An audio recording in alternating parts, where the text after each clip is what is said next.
Most people think time is like a river that flows swift and sure in one direction. But I have seen the face of time, and I can tell you, they are wrong. Time is an ocean in a storm. You may wonder who I am and why I say this. Sit down, and I will tell you a tale like none that you have ever heard. Where the promise of honor and glory tempted my father into a grievous error.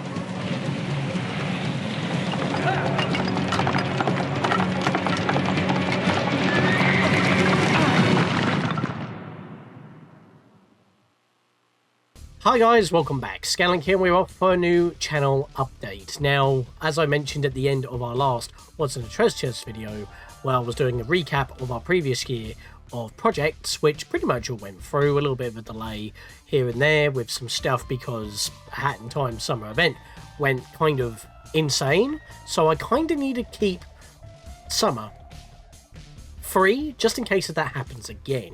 Other than that though, I did also go a little bit into the problems of what's been getting all of us down recently. I mean, again, I don't need to be making videos that just me venting to the camera.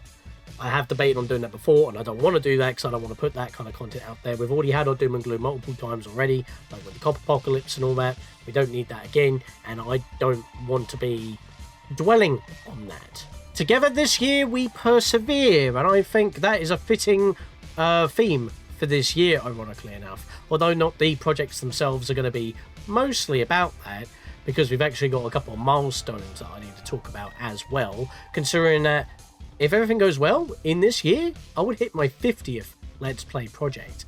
And even though it wasn't originally going to be a thing that I wanted to do this year, I realised, you know what, I probably should have something milestone-ish for the 50th, so I've pushed a project that I wanted to do. Well, in fact, all the projects that I wanted to do this year have kind of been shuffled and shuffled around again in the order that I wanted to do them, because pretty much for December and in and out most of January, because of things that have been happening as we speak, which is positive, don't worry, but because of that, it has been eating into my time on planning projects and actually getting started on stuff, because I've had to plan for the stuff that's happening at the moment, including in this very week while I'm recording this video, because on this very week, so I'm recording this on the 20th, on the 23rd of January, I will be participating in a Versus Royale hosted by Attacking Toucans on Ocarina of Time in the Versus Royale format, and that's been going on for this entire month so far. I've already did a live stream just before this video, attempting to do the Pikmin 1 Versus Royale as a live stream submission within 3 days after that actual live stream Versus Royale happened. The format, and I'm going to try and explain it a lot better here, it's basically a battle royale. There are 4 teams put together by Attacking Toucans. You have 2 members of a team, 8 people total, and if you are the last to reach the qualifying goal for that particular round out of 7, you're out. On my Pikmin 1 Versus Royale submission, which is basically similar to how it was with the Community Versus, you have to, in this case though, you have to live stream your attempt against the live stream itself if you're doing it that way to participate. I got knocked out of round 5 because I didn't qualify. You have to basically be ahead of the person who doesn't finish in the live stream. You're basically sharing second to last qualifying place. You've got to beat the person who's in second qualifying in order to do that. If you're actually in the live stream, if you're last, you're last. That's it. You're out. You're gone. So good luck on trying again elsewhere, or, you know, participating in the after party for extra division points when, you know, they finish a live stream and they practice for a future versus, which is normally for the next day. But since some games are repeated to have more people in there, because, you know, Ocarina of Time is going to be probably quite popular. Same with Super Mario Sunshine, that's already had 2. They change it around slightly so it's not completely the same. They sometimes do the same game from previous to have more people join in live on stream on the channel, the Versus channel, originally put together by Attacking Toucans and Josh Jepson.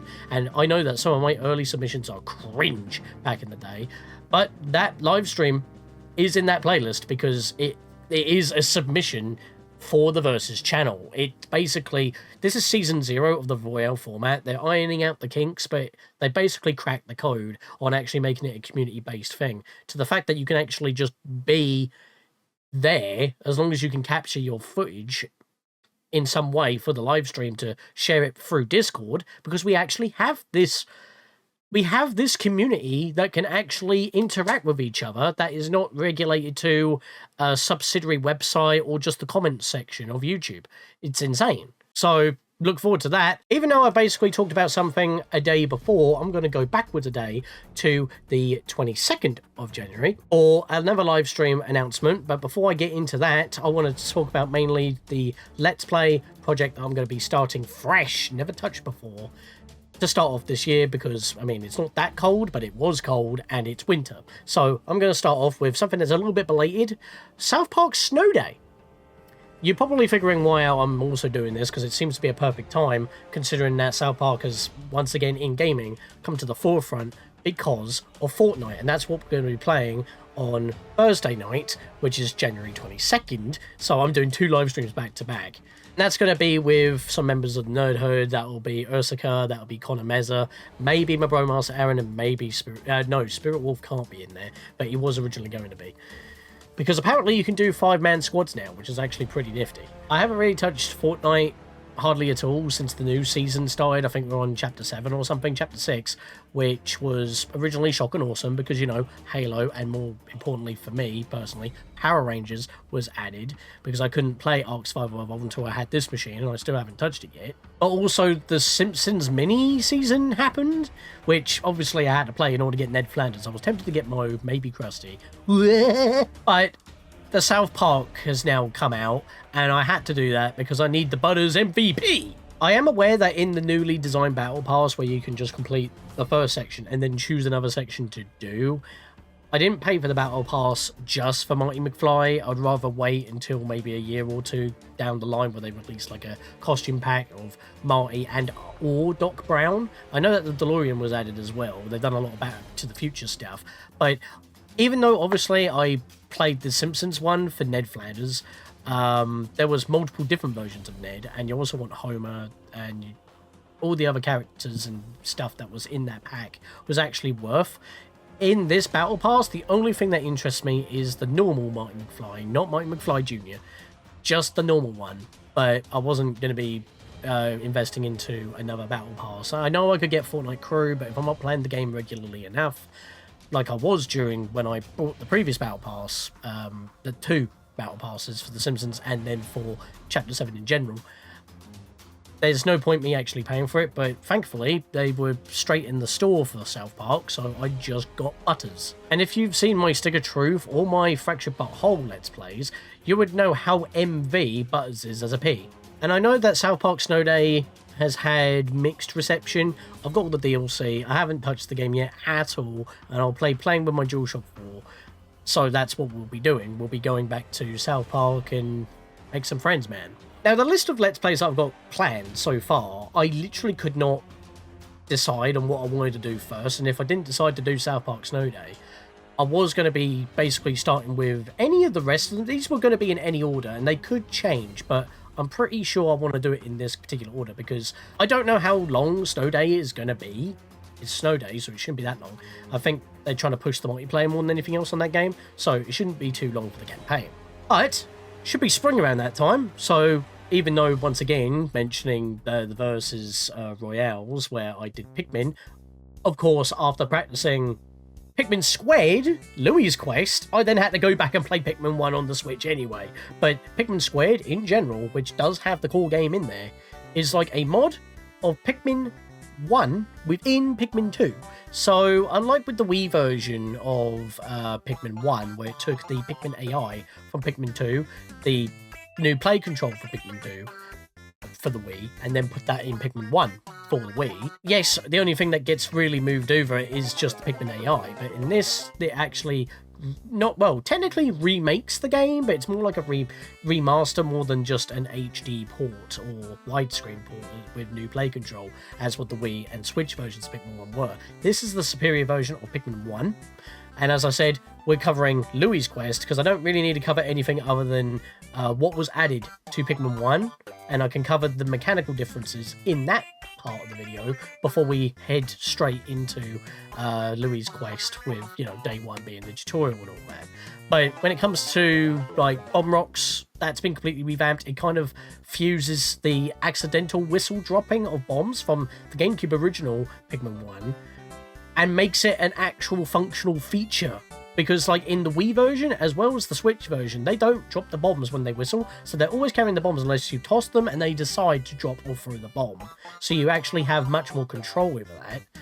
Throwing speed is as fast as the Wii version, because I think they nerfed it a bit in the Switch version, but not as much to it being the same as the GameCube version. I know this is making, probably not sounding noodle doodle, but when I actually show you that, it'll make sense. There's also a bestiary and a built-in randomizer. Doesn't do it for Louie's Quest unless there's a glitch to go into Louie's Quest with the randomizer settings applied, which it does work, ironically enough. But most of it is going to be focused on Louie's Quest, and then we open up a built-in randomizer that has Pikmin 2 elements and enemies, plus the new enemies from Louie's Quest as well. It'll probably be the only way I'll be doing randomizers going forward, if I do more on Pikmin in general, because when I did a Pikmin 1 randomizer originally, all you do is put it on a website. It gives you a gecko code, like a cheat code that you apply on your program for the game, and you apply that as a cheat code, and that is what handles moving all the pieces around as well as all the enemies around, affecting their carrying properties or AI, stuff like that, just shuffling it all around. So it is hardware based, but only due to a cheat code, which is pretty inventive on how that works, to be fair. But when it comes to Pikmin Squared, it's built in. You get white Pikmin, you get purple Pikmin, you get the Water Wraith in randomizers, oh boy, and you also get some of the Pikmin Louie's Quest enemies, like the decorated cannon beetle, which is a nightmare to deal with. There's also a lot more settings that obviously the base Pikmin 1 randomizer doesn't have, and of course you're using the mechanics that Pikmin Squared comes with engine-based, like what's actually baked in there, so all that stuff is still there.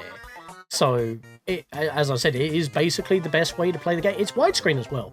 It has true 16:9 widescreen support. No gecko code required for that. There's also a couple of other things when it comes to Louie's Quest as well. Like, you have to actually literally not play it properly and just full send into Louie's landing site, the Sugar Crash, in order to get something else, which I didn't even know that, because when I tried to beat the game, go back a day, I reloaded my save, and then just skipping all the way to the end, oh my god, that was a waste of time. Don't do that. But yeah, it's there's a challenge there, so there's quite a lot of content there to cover. So there's a lot of Pikmin, and that sounds quite fun. And I will have to show the randomizer in general. Not normally the settings I normally use, but it would make it easier in order to show particular features that are also exclusive to Pikmin Squared's randomizer settings. So that brings us to Let's Play 50. Now, I did have a game that has now been pushed over to the 51st, and I feel like I'm leaving it later and later, which, as it's a difficult game, if you don't know what you're doing, considering I played it almost twice on the bounce, and I actually got pretty good, I'm fearful that my skill level would drop by the time I get back to it, so I might have to play the game a third time before actually doing it on recording. So, but I originally did not think, oh, it's my 50th Let's Play.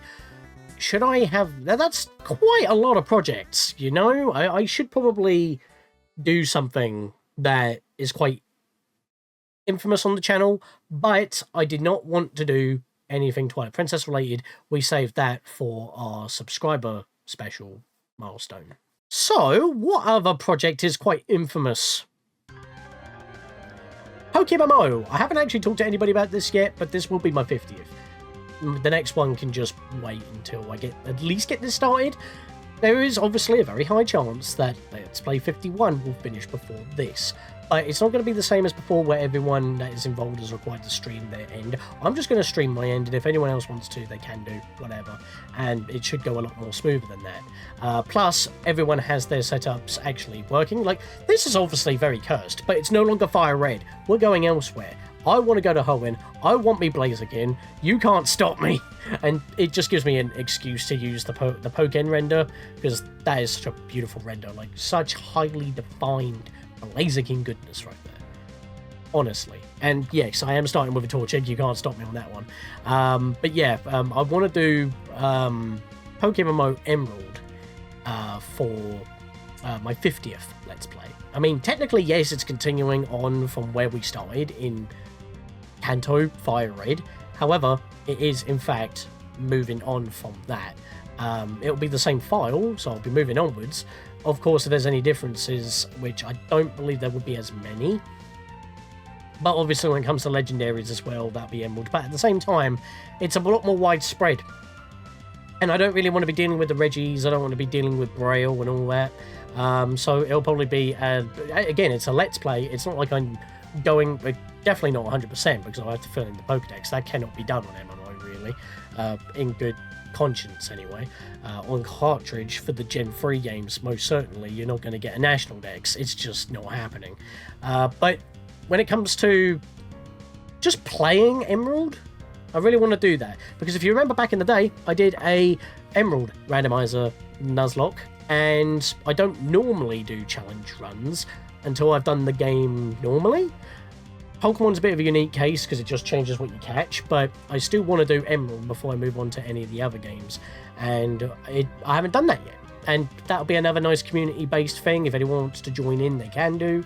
So, I might not edit these ones, though. I might just do it as, like, live streams. I mean, obviously, with PokeMMO Fire Red being the start, and there was so many people involved at the time, because, I mean, 2 streams in, the Nerd Herd channel launched, so Ursuka, back then as Kazoo, was still streaming his end, so he moved it over to that end, and there were so many more people involved at the time, so it was bigger, and I was able to basically chop it down, and there was a lot of funny stuff as well. But when I streamed doing the Sevi Islands to just one send it so we could get to the bonus episodes, I mean, there's not really much dialogue other than just getting through battles and stuff. That's why I didn't edit that down, because there wasn't much to cut out. It was just full send sort of thing. So in this case, I'll live stream them, and if I want to edit them, I can do, but I don't see myself needing to do that in this one, if that makes sense. But then again, let me know if you, because I like editing, you probably like seeing my edits, but I want to do it live because then people can play along with, like physically in the game if they really want to. It's an MMO, so why not? Again, my tutorial video on how to set it up still applies, except for the fact that Soul Silver and Heart Gold now actually include Johto. So you can just ignore the bit where it says it just gives a few add-ons like your Pokemon following behind your back. Now it's fully implemented, finally. And as I said, this was basically going to be before I decided to add both PokeMMO and South Park Snow Day. I was just trying to think of more projects to put together for this year. But this one was probably something I was going to start this year on, but I didn't want to be, again, too negative, because we want to persevere. And honestly, this game nails that in tone. Probably not with the music when you're playing for the game, but in terms of the story, most certainly. And I haven't done many NES games on the channel. Crystalis. I've warmed up to this game. I like it a lot, and it is very difficult. The hitboxes can be kind of janky, and I'm not covering the Game Boy Color version. You can follow along with on it if you want, but the only difference being is that all swords do damage, which kind of defeats the purpose on having different elemental swords to fight with. They're literally just keys for what you damage walls or cross terrain on. In the Game Boy Color version. But then again, that was also to balance out the fact that you've got like more screen crunch. But the hit detection on this Game Boy Color version is better. But the most available version is the NES version. Of course, you've got NES, but then you've got it on the Nintendo Switch Online. Then you've also got it on Switch and all other modern platforms through the SNK 40th Anniversary Collection. So, ironically, it's actually on the Switch twice, which is funny. But all modern versions you can rewind. In fact, it's like live rewind, where when you hold the button, it literally goes back, like in Prince of Persia: Sands of Time. But obviously on the NES, you can't do that. And on the Nintendo Switch Online, you have to hold the button and go back in chunks, which is not as clean. But I'm not going to be using that. I'm not using the rewind features. I'm not even going to be using save states or restore points. because you get at least one in the Anniversary Collection. You get 4 restore points on NSO. But I'm going to be playing this game properly, and I'm also going to be not using glitches. I will show off one glitch at the very start just to help out, because it's not too big of a problem at the beginning, but I'm not actually going to use it. I will play the game properly. Plus, you need to grind a little bit anyway. You have to be max level, or level 16. It has RPG elements while playing like a Zelda game, but your sword isn't really more of a sword and more like a laser that you just swing and shoot. So, yeah, the plot of the game, 100 years after a nuclear fallout happened, everything's mutated and like technology is kaputski. What was it? October 1st, 1997. Yeah, I think we didn't have problems back then. They were probably thinking it when they were making the plot of the game, just to have some sort of cataclysmic event that's actually more of a beginning than anything. But the one thing I do need to make mention of the Game Boy Color version to the NES original is that the soundtrack is also different, and they also swapped the order of 2 bosses and added a small little additional area before getting to the tower normally. Other than that, though, it is basically the same game on both systems, but obviously I'll be playing the NES original through NSO or through the Anniversary Collection. I do not know. I do have the Anniversary Collection through Amazon Play, ironically enough, because I have Amazon Prime Gaming with Twitch Gaming, so, or what's called Luma now, but it's still, I still have the game. Plus, my friends have it on Steam Library Share anyway, and if we do want to be talking achievements, there's only one: beat the game. So don't really need to cover that really. I don't know which version I'm going to be doing.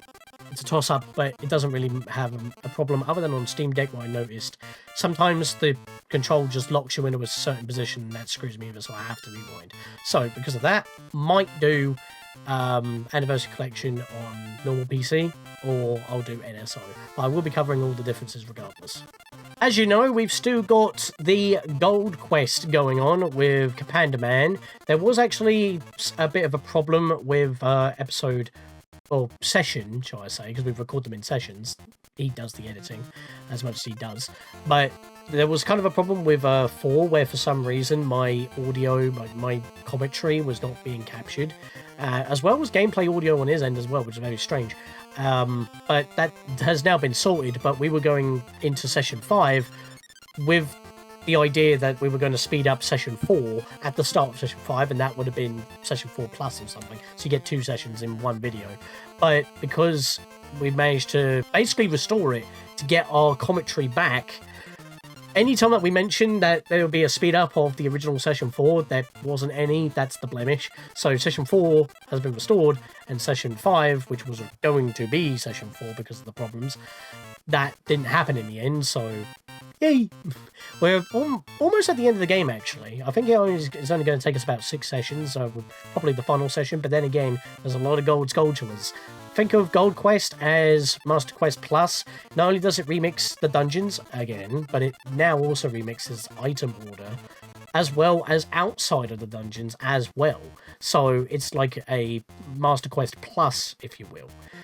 And it's part of my Let's Try series, but I have no influence on recording or editing. I'm literally just there playing the game, sharing my screen through Discord to Panda Man.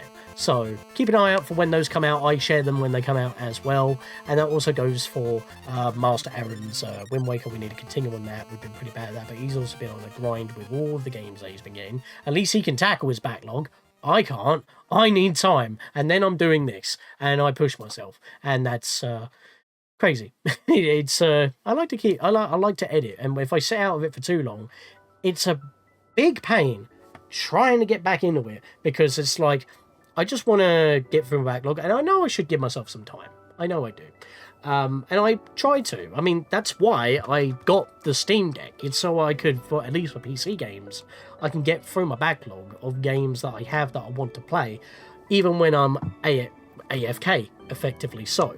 So when I'm out and about and I have my Steam Deck on me, I can tackle my backlog in chisels. I'm trying to get through Shantae's Risky Revolution, which I've had for quite a while, but I was also getting through some other games in my backlog as well. I was going through all the Prince of Persia games, even while I was doing Prince of Persia Sands of Time on the channel, because actually some of my commentary mentioned stuff like with Forgotten Sands and Warrior Within. Some of them are better than others. But yeah, if you want any other information of my backlog, I still haven't finished Hogwarts Legacy, and I have finished Metroid Prime 4 Beyond 98% in scans. You want to know the two that I was missing? It was a logbook that I missed right before the explosion happened. You'll know when you get to that point in the game, but it was literally right behind that door and I couldn't go back through it. God damn it. And where I originally got stuck with, the White Wolves, I didn't scan them on the winning attempt. That's the only time you can scan them. That's fun. But yeah, just like a normal Metroid game, if you know how to prioritize how to get other items, you can make a good route and speed yourself up. And that would also mean not only decreasing the amount of time you're in Soul Valley, again, you'll know it when you play it, because I'm trying not to spoil, but trying to at least give a heads up. If you know where certain items are and how you get them, you can actually map it really well, and it won't be as much of a slog, because it was a bit of a grind at the end. But then again, it also did remind me of that desert planet in Ratchet & Clank 2. A lot of people have mentioned that. I haven't actually played Ratchet & Clank 2 yet. Still need to finish the first game. That's in my own time. I'm getting to it. Just thought I'd share a bit of my backlog there for a little bit. But yeah, that is going to be it for this update video. It's already 30 minutes long, and that's quite surprising. So, I'll be getting to this edited before our live streams go live. I'm going to try. I have all of Wednesday, which is probably when this is going to come out, to edit it. So, I'll see you guys for the streams, as well as being on the Versus channel with Attacking Toucans, as well as everywhere else, live on both YouTube and Twitch. So with that, see you guys next time, as we persevere through this crappy world that we all live in.